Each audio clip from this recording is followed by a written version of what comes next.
கூட்டாட்சி தத்துவத்திற்கு எதிரான ஒன்றிய அரசின் செயல்பாடுகளுக்கு எதிராக அனைவரும் ஒன்றிணைந்து போராட வேண்டியது அவசியம் என்று கேரள முதலமைச்சர் பினராயி விஜயன் வலியுறுத்தியுள்ளார். மதுரையில் மார்க்சிஸ்ட் கம்யூனிஸ்ட் கட்சியின் 24வது அகில இந்திய மாநாடு நடைபெற்று வருகிறது. மாநாட்டையொட்டி கூட்டாட்சி கோட்பாடே இந்தியாவின் வலிமை என்ற தலைப்பில் சிறப்பு கருத்தரங்கம் நடைபெற்றது. கருத்தரங்கில் கலந்து கொண்டு பேசிய சிபிஎம் ஒருங்கிணைப்பாளர் பிரகாஷ் காரத், இந்திய சுதந்திரத்திற்கு பின் எப்போதும் இல்லாத அளவில் கூட்டாட்சி தத்துவத்தின் மீதான கடுமையான தாக்குதல்கள் நடந்து கொண்டிருப்பதாக கூறினார்.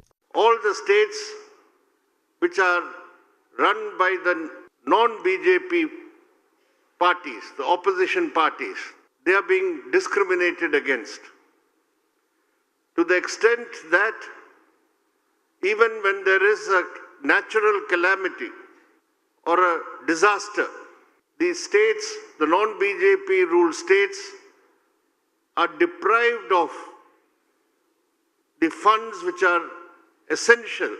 கருத்தரங்கில் பேசிய கேரள முதலமைச்சர் பினராயி விஜயன், இந்திய சுதந்திரத்திற்கு பின்னர் முதன்முறையாக அரசமைப்பு சட்டத்திற்கு இவ்வளவு பெரிய ஆபத்து வந்திருப்பதாக கூறினார். மாநில அரசுகள் நிறைவேற்றி அனுப்பும் சட்டங்களை காரணமே இல்லாமல் ஒன்றிய அரசு கிடப்பில் போடுவது ஜனநாயக விரோத நடவடிக்கை என அவர் குற்றம் சாட்டினார்.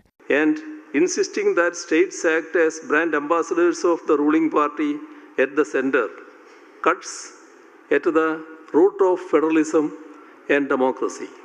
We need to raise our voice in the strongest possible manner against this tendency.